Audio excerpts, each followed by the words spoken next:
الحمد للہ وکفا وسلام علی عبادہ الذین اصطفیٰ اما بعد اعوذ باللہ من الشیطان الرجیم بسم اللہ الرحمن الرحیم وقال ربکم ادعونی استجب لکم قال النبی صلی اللہ علیہ وسلم الدعاء مخ العبادہ وقال رسول اللہ صلی اللہ علیہ وسلم اللہ یغضب حین لا یسأل والناس یغضب حین یسأل اللہم صلی علی سیدنا محمد وعلی آل سیدنا محمد وبارک وسلم اللہم صلی علی سیدنا محمد وعلی آل سیدنا محمد وبارک وسلم اللہم صلی علی سیدنا محمد وعلی آل سیدنا محمد وبارک وسلم۔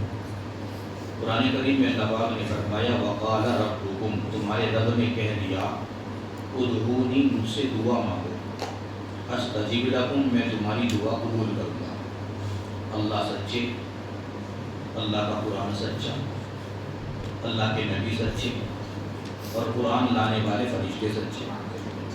قرآن کریم میں اللہ پاک نے یہ وعدہ فرمایا کہ تم مجھ سے دعا مانگو، میں تمہاری دعا کو قبول کروں گا۔ اللہ تعالیٰ کی یہ ارشاد فرمانے کے بعد اب کوئی بندہ یہ نہیں کہہ سکتا کہ میں اللہ سے دعا مانگتا ہوں، اللہ میری دعا کو قبول نہیں کرتے، کیونکہ یہ بات اللہ کی بات سے ٹکراتی ہے۔ ایسا نہیں ہو سکتا کہ بندہ اللہ سے دعا کرے، دعا مانگے اور اللہ تعالیٰ قبول نہ کرے۔ اللہ تعالیٰ وعدہ خلافی کرتے ہیں؟ نہیں کرتے۔ اللہ تعالیٰ وعدہ خلافی نہیں کرتے۔ ان اللہ لا یخلف المیعاد، اللہ تعالیٰ وعدہ خلافی بالکل نہیں کرتے۔ اگر اللہ پاک نے دعا قبول نہ کرنی ہوتی تو اللہ وعدہ نہیں کرتے، اور وہ بھی اپنے نبی کی زبانی وعدہ کر رہے ہیں کہ آپ یہ کہہ دیجئے میرے بندوں سے کہ تم مجھ سے دعا مانگو، میں تمہاری دعا قبول کروں گا۔ یہ آج کا جو عنوان ہے یہ ہمارے خاص مطلب ہے، یہ ہماری اصل ضرورت ہے اور یہ زندگی بھر کی ضرورت ہے اور قدم قدم کی ضرورت ہے۔ مانگنا، مانگنا یہ ایک فن ہے۔ علماء نے لکھا ہے کہ جس کو دعا مانگنا آ گیا اسے اللہ سے لینا آ گیا۔ ہر بندہ دعا نہیں مانگ سکتا، دعا مانگنے کا بھی ایک ضابطہ ہے اور دعا مانگنے کا ایک ادب ہے۔ وہ ادب حدیث کی روشنی میں علماء نے سکھایا ہے کہ کیسے دعا مانگی جاتی ہے اور کیسے دعائیں قبول ہوتی ہیں۔ مثال دے دے کے سمجھایا ہے۔ اتنی بات پکی ہے کہ اللہ تعالیٰ کو اپنے بندے کا مانگنا اچھا لگتا ہے۔ چنانچہ حدیث پاک میں فرمایا اللہ یغضب حین لا یسأل، اللہ اس بندے سے ناراض ہوتے ہیں جو اللہ تعالیٰ سے مانگتا نہیں۔ والناس یغضب حین یسأل، اور لوگ اس سے ناراض ہوتے ہیں جس سے لوگ مانگتے ہیں۔ لوگ مانگنے والوں سے ناراض ہوتے ہیں اور اللہ نہیں مانگنے والوں سے ناراض ہوتے ہیں۔ لیکن عجیب بات ہے کہ ہم جو ناراض ہوتے ہیں ان کے سامنے ہاتھ پھیلاتے ہیں اور جو ناراض نہیں ہوتے ان سے مانگنا نہیں جاتے۔ اصل تو ہے یہ ضرورت، مگر اللہ پاک نے اپنے فضل سے، اپنے کرم سے اور اپنی مہربانی سے دعا کو عبادت بنا دیا۔ یہ ضرورت عبادت تھوڑا ہی ہوتی ہے، عبادت عبادت ہوتی ہے، ضرورت ضرورت ہوتی ہے۔ دعا ہماری ضرورت ہے۔ کوئی بندہ دنیا میں یہ نہیں کہہ سکتا کہ دعا میری ضرورت نہیں ہے۔ بڑے سے بڑا بندہ مالدار ہے، جی مجھے ضرورت نہیں، بھائی مالداری باقی رہے، صحت باقی رہے، اولاد ملے، اور کتنی نعمتیں ہیں جو مانگنے کی ہے، مانگو اللہ سے۔ زندگی کا کوئی دور ایسا نہیں ہے جہاں پہنچ کر بندہ یہ کہے کہ بس اب ضرورت نہیں ہے مانگنے کی۔ یہ احمقوں کی دنیا میں رہتا ہے۔ جس کی زبان پہ یہ بات آتی ہے نا، یہ احمقوں کی دنیا میں رہتا ہے کہ بس سب کچھ ہے، مانگنے کی ضرورت نہیں ہے۔ نہیں، ہم زندگی کی آخری سانس تک اللہ کے محتاج ہیں اور آخری سانس تک ہمیں اللہ سے مانگنا ہے۔ اس لیے بھی مانگنا ہے کہ دعا ہماری ضرورت ہے، اور اس لیے بھی مانگنا ہے کہ یہ اصل عبادت ہے۔ ضرورت سمجھ کے بھی مانگے اور عبادت سمجھ کے بھی مانگے، دعا مانگنے پر ضرورت بھی پوری ہوتی ہے اور دعا مانگنے پر عبادت کا ثواب بھی ملتا ہے. آپ غور فرمائیں, آپ نے نماز پڑھی, اذان ہوئی, وضو کرایا, آپ کے کمرے چھڑوائے, آپ کے گھر بار چھڑوائے, آپ کو اپنے دربار میں بلایا اور آپ کو قیام کروایا اور رکوع کروایا اور پھر سجدے کرائے اور اس کے بعد میں اتحیات میں بٹھایا اور اتحیات میں بٹھا کے سب سے آخر میں کیا کرایا؟ دعا منگوایا. نچوڑ گویا نماز کا دعا ہی ہے, کیونکہ آخر میں جو کچھ کہا جاتا ہے نا وہ نچوڑ ہوتا ہے. اور وہ جو ادب سکھایا نماز میں کہ دعا مانگنے سے پہلے اللہ کی تعریف کرو, کھڑے ہو کے وہ کرائی, رکوع میں کرائی, پھر قومے میں کرائی تعریف, پھر سجدے میں کرائی اور اس کے بعد میں اتحیات میں بھی کرائی اور پھر درود شریف پڑھوایا. اور میسج دے دیا کہ جب دعا مانگو تو ایسے مانگا کرو جیسے نماز میں مانگ رہے ہو.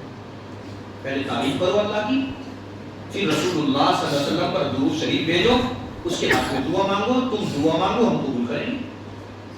جب تم دعا مانگ کر اپنا کام کر لو گے تو اللہ تعالیٰ قبولیت والا کیا کام کیوں نہیں کریں گے؟ تم اپنے حصے کا کام کرو, اللہ اپنے حصے کا کام کریں گے. نماز بھی سمجھ میں آیا, روزے میں بھی آپ دیکھ لیں کہ صبح کو اٹھایا سحر میں تو وعدہ کیا گیا کہ سحر میں دعا مانگو قبول ہوتی ہے, سحر کھاؤ اس میں برکت ہوتی ہے. سحر کو برکت کا ذریعہ بنا دیا, دعا کی قبولیت کا ذریعہ بنا دیا. وہ تو تہجد کا وقت ہے, تہجد کے وقت میں ہی سحر لازم کیوں کی گئی؟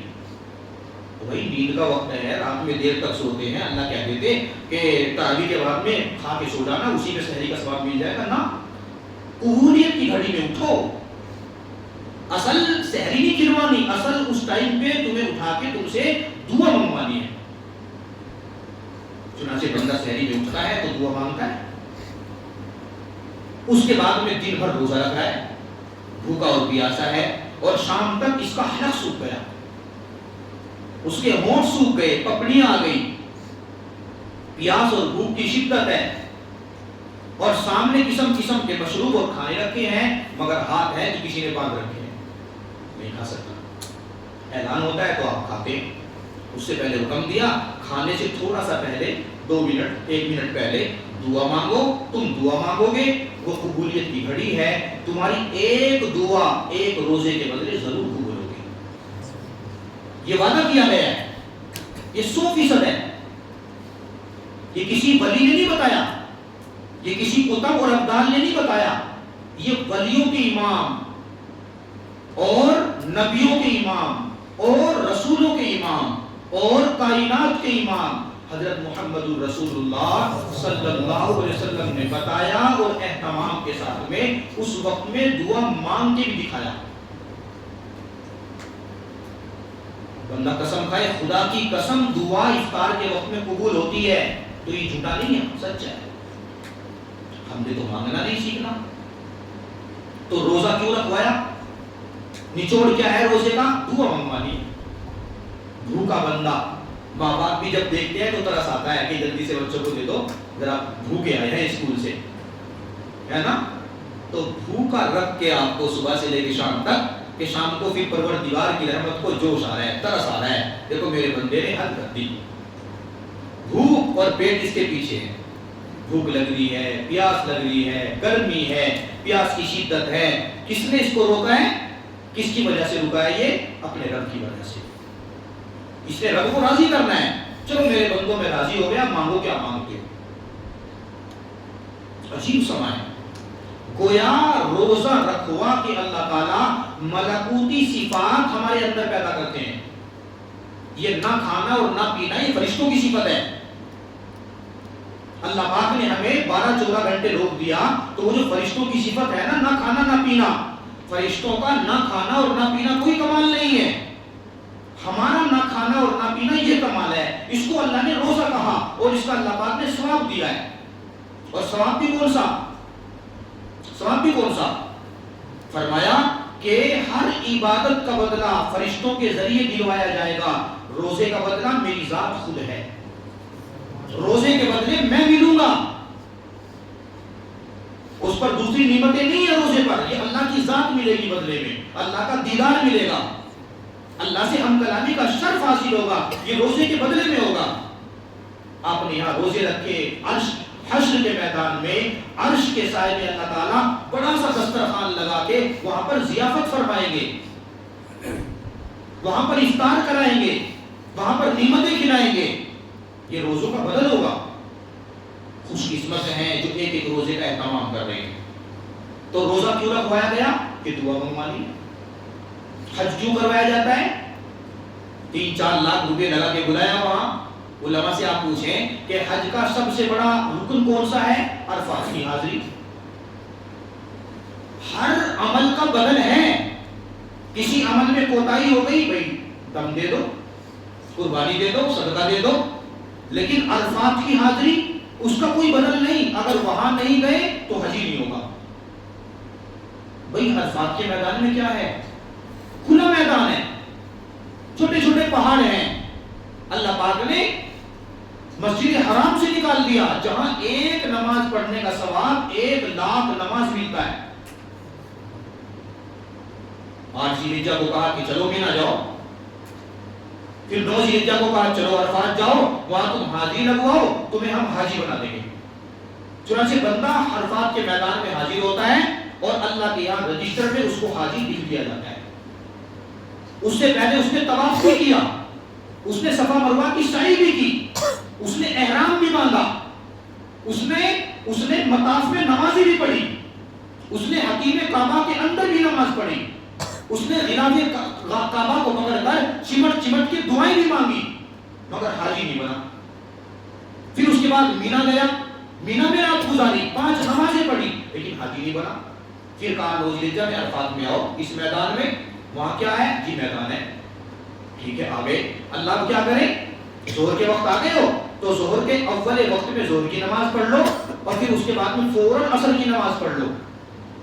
کیا اللہ کے ضابطے ہیں کہ اگر آپ یہاں ٹائم سے پہلے نماز پڑھو تو نہیں ہوتی، اور وہاں پر حکم ہے کہ آپ ظہر کے اول وقت میں ظہر بھی پڑھ لو، عصر بھی پڑھ لو، اور اس کے بعد میں 1 بجے سے لے کر تقریباً 6 بجے تک سورج غروب ہونے تک اب آپ کے پاس میں 5 گھنٹے ہیں. ان 5 گھنٹوں کا سب سے افضل عمل جو حاجیوں کا سب سے افضل عمل کہلایا جاتا ہے وہ ہے دعا.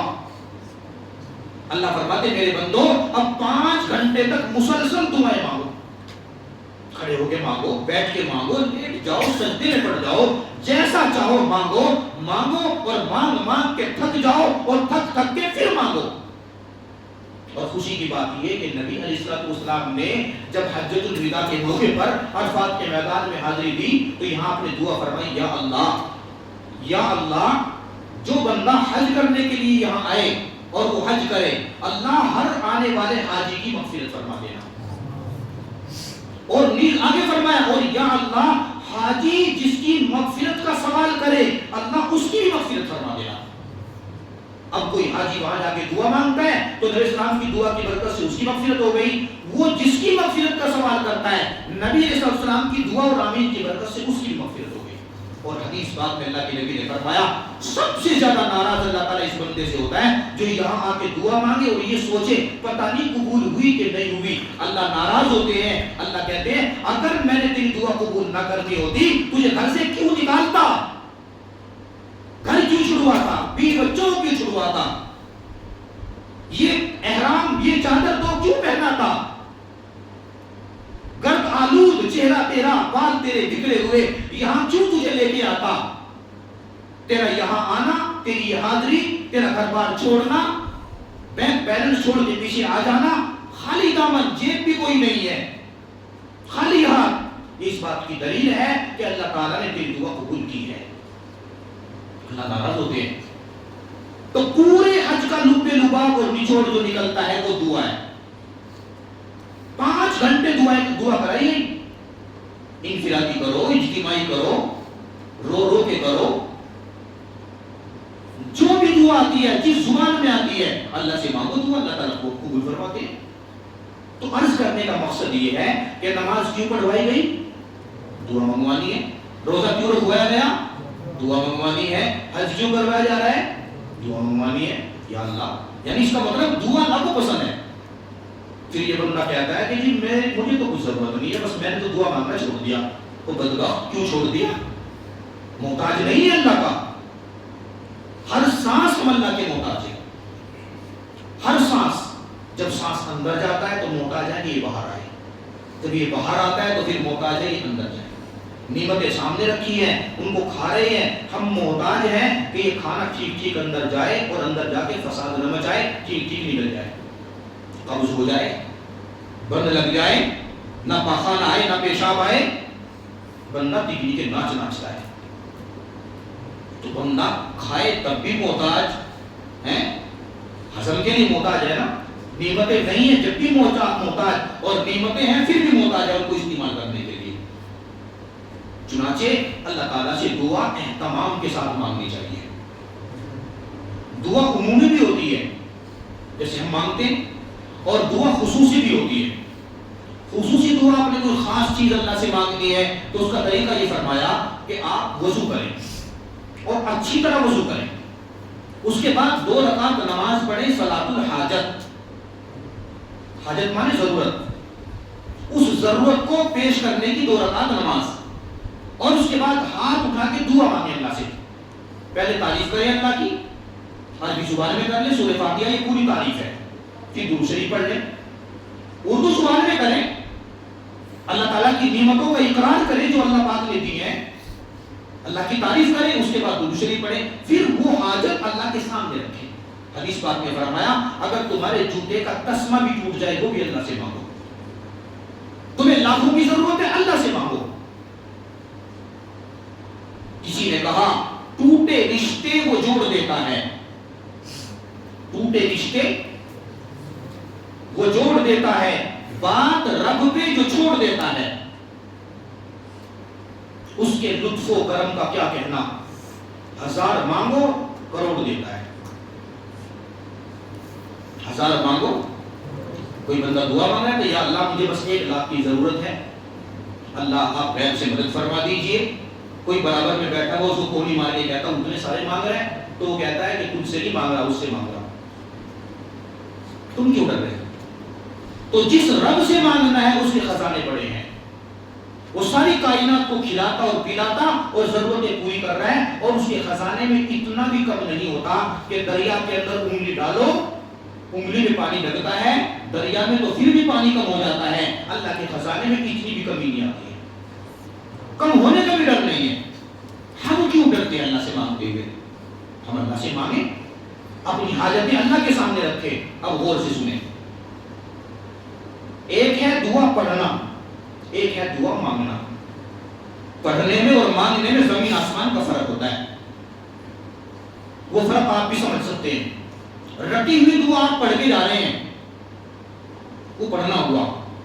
آپ تڑپ تڑپ کے بلک بلک کے مانگ رہے ہیں اللہ پاک سے، الہا زانی کر کر کے مانگ رہے ہیں، رو رو کے مانگ رہے ہیں، اپنی زبان میں مانگ رہے ہیں، ٹوٹی پھوٹی زبان سے مانگ رہے ہیں. یہ ہے مانگنا.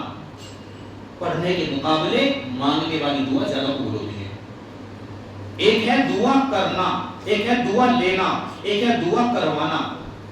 آپ نے کسی کو کہا حضرت آپ دعا فرما دیں، ٹھیک ہے کر دیتا ہوں، اس نے دعا کر دی.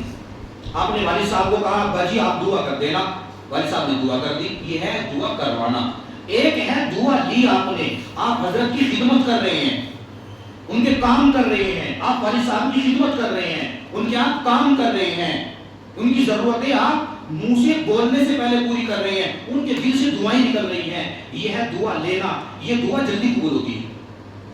اور یاد رکھیں دنیا میں جتنی ہستی موجود ہیں آپ کے لیے سب سے جلدی جس ہستی کی دعا قبول ہوتی ہے وہ آپ کے والدین ہیں. دنیا کا بڑے سے بڑا عالم، بڑے سے بڑا قطب، بڑے سے بڑا ابدال، امام حرم بھی اگر آپ کے لیے دعا کرے نا اتنی جلدی قبول نہیں ہوگی جتنی جلدی آپ کے ماں باپ کی دعا آپ کے حق میں قبول ہوتی ہے.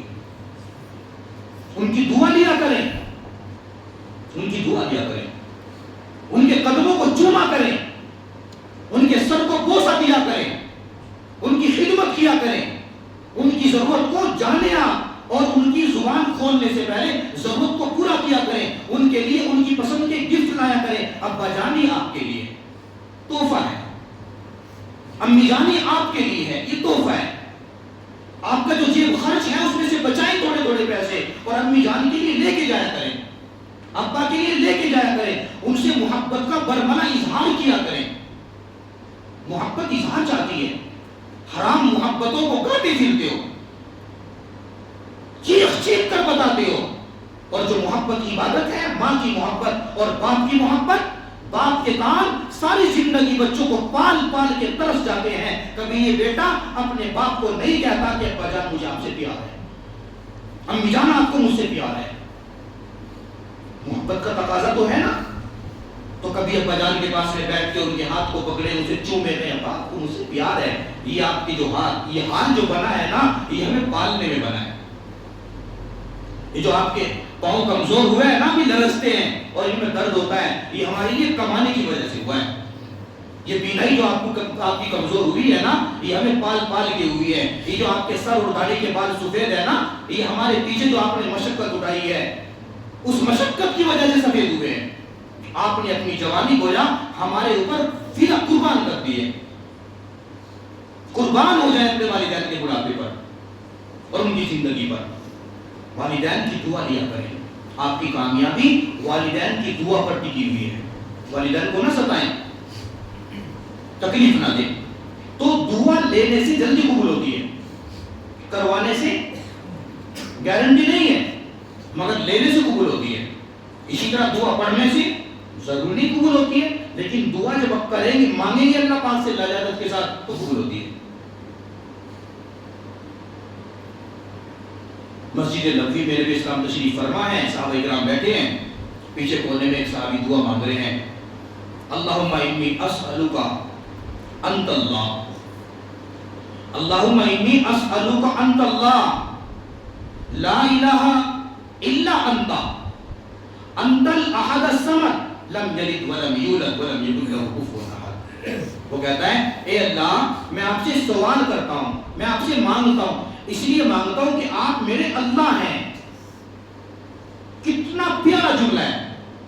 بیٹا باپ کے سامنے کھڑا ہو کے کہ ابو مجھے آپ سے کچھ پیسے چاہیے اور میں آپ سے اس لیے مانگ رہا ہوں کیونکہ آپ میرے ابا جی ہیں. میرا خیال یہ ہے کہ یہ جملہ بولنے کے بعد میں باپ بک جائے گا اپنے بیٹے کی ضرورت کو پورا کرنے کے لیے. اس نے نکال کے ساتھ کہا نا آپ میرے ابا جی ہیں. تو اب یہ صحابی کہہ رہے ہیں اللہ میں آپ سے اس لیے سوال کر رہا ہوں بِأَنَّكَ أَنْتَ اللَّهُ، کیونکہ آپ میرے پیارے اللہ ہیں. لا الہ الا انت، اور آپ کے سوا میرا کوئی نہیں ہے. وَلَا تَدْعُوا مَعَ اللَّهِ إِلَٰهًا آخَرَ، قرآن میں اللہ نے فرمایا اللہ کے سوا کسی سے مانگنے کی اجازت نہیں ہے. یہ دعا میں شرک ہے.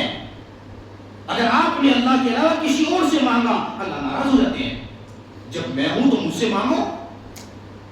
میں کہاں نہیں ہوں، میں کہاں نہیں ہوں، میں ہر جگہ ہوں نا. تم مجھے تلاش کرو، جہاں ڈھونڈو گے وہیں مل جاؤں گا. تو صحابی کہہ رہے ہیں اے اللہ میں آپ سے سوال کرتا ہوں، اپنی حاجت پیش کرتا ہوں اس لیے کہ آپ میرے پیارے اللہ ہیں. لا الہ الا انت، آپ کے سوا میرا کوئی نہیں. انت الاحد، آپ ایک اکیلے ہیں. صمد، آپ بے نیاز ہیں. لم یلد ولم یولد، نہ آپ کی اولاد نہ آپ کسی کی اولاد. ولم یکن لہ کفوا احد، آپ کے جیسا کوئی نہیں. تعریف کر کے اللہ کو پکارا اور حق جتا کے پکارا. نبی علیہ السلام نے ان صحابی کی ان الفاظ کی مانگی ہوئی دعا کو سنا تو حضور نے اسی مجمع میں فرمایا کہ دیکھو صحابی، میرا صحابی کتنے پیارے لہجے میں اپنے اللہ سے دعا مانگ رہا ہے. اللہ پاک نے اس کی دعا کو قبول کر لیا ہے. مانگی ہوئی دعا اللہ قبول کرتے ہیں نا، جتا کہ آپ اللہ کے بندے ہیں اور اللہ ہمارا مالک ہے، مولا ہے، محبوب ہے، معبود ہے، مسجود ہے. ہم اللہ سے کیوں نہیں مانگے؟ اور پھر مانگنے کو اللہ نے عبادت بنایا اور اللہ خوش ہوتے ہیں. تو اپنی حاجتیں اللہ کے سامنے رکھیں. جب آپ کو کوئی مسئلہ ہوتا ہے، ایگزام چل رہے ہیں، جانے سے پہلے آپ 2 رکعت صلاۃ الحاجت پڑھو، پیارے اللہ کامیاب کر دینا. گھر جا رہے ہو، پیارے اللہ سفر آسان کر دینا. قدم قدم پہ اللہ سے دعائیں مانگیں. اللہ تعالیٰ مانگی ہوئی دعا قبول فرما دے. اللہ پاک مجھے بھی عمل کی توفیق نصیب فرمائے اور آپ سب کو بھی اللہ تعالیٰ عمل کی توفیق نصیب نصیب فرمائے وما لنا الا البلاغ۔ الحمدللہ رب العالمین، اللہم صلی علی سیدنا محمد وعلی آل سیدنا محمد وبارک وسلم۔ پیارے اللہ ہمارے گناہوں کو معاف فرما، اللہ ہماری غلطیوں کو درگزر فرما، اللہ کرم کا معاملہ فرما، عافیت کا فضل کا معاملہ فرما۔ اللہ تیرے بندے تیرے دربار میں حاضر ہیں، بھکاری بن کے آئے ہیں، خالی دامن ہے، خالی جھولی ہے۔ اللہ اپنی رحمت سے ہم سب کے گناہوں کو معاف فرما دیجئے اور ہماری خالی جھولی کو بھر دیجئے۔ اللہ ہمارے دامن کو بھر دیجئے، ہماری موت تک کی ضرورتوں کو اللہ پورا فرما دیجئے۔ نوجوان اللہ پاک نوجوان کب کا ہے، اللہ اگر آپ نے ان کو قبول نہ کیا جوانی ضائع ہو جائے گی، شیطان بہکائے گا، نفس بہکائے گا۔ اللہ شیطان اور نفس کے بہکانے سے پہلے اللہ انہیں اپنی بارگاہ میں قبول فرما لیجئے، اللہ اپنی بارگاہ میں قبول فرما لیجئے۔ اللہ ان کی زندگی کو شریعت و سنت کے مطابق بنا دیجئے۔ پیارے اللہ ان کی ہر ضرورت کو، موت تک کی ضرورتوں کو اپنے خزانے سے پورا فرما۔ ایگزام میں انہیں کامیابی نصیب فرما، ان کی محنتوں کو قبول فرما، مزید محنت کر شوق اور جذبہ ان کے اندر پیدا فرما۔ اللہ انہیں اپنے والدین کی آنکھوں کی ٹھنڈک بنا، اللہ انہیں اپنے والدین کی آنکھوں کی ٹھنڈک بنا اور انہیں اپنے والدین کی خدمت کی توفیق نصیب فرما، بڑوں کا ادب نصیب فرما، چھوٹوں کا شفقت نصیب فرما۔ اللہ ہم سب کی جائز مرادوں کو پورا فرما۔ اس مجلس میں حاضر ہیں، اللہ سب کی حاضری کو قبول فرما، اپنے مقبول اور محبوب بندوں میں شامل فرما۔ قبول کرنے کے بعد مردود ہونے سے حفاظت فرما۔ رمضان کی گھڑیاں مقدس گھڑیاں گزر رہی ہیں، اللہ ہماری غفلت دور نہیں ہو رہی ہے، اللہ وہ غفلت کو دور فرما دیجیے۔ اللہ رمضان کی قدر نصیب فرما، رات دن کی قدر نصیب فرما۔ اے اللہ یہ مغفرت کا عشرہ ہے، اس عشرے میں ہماری مغفرت فرما، ہمارے والدین کی مغفرت فرما، ہمارے بچوں کی مغفرت فرما، ہمارے اہل خانہ کی مغفرت فرما، پوری امت کی مغفرت فرما۔ اللہ پوری امت کی مغفرت فرما، پوری امت کی مغفرت فرما۔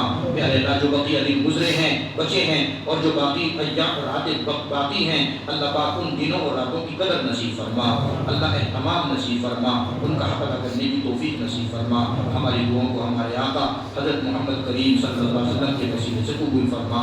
اللہم صلی وسلم وبارک علی حبیبک محمد وآلہ وصحبہ اجمعین برحمتک یا ارحم الراحمین والحمد للہ۔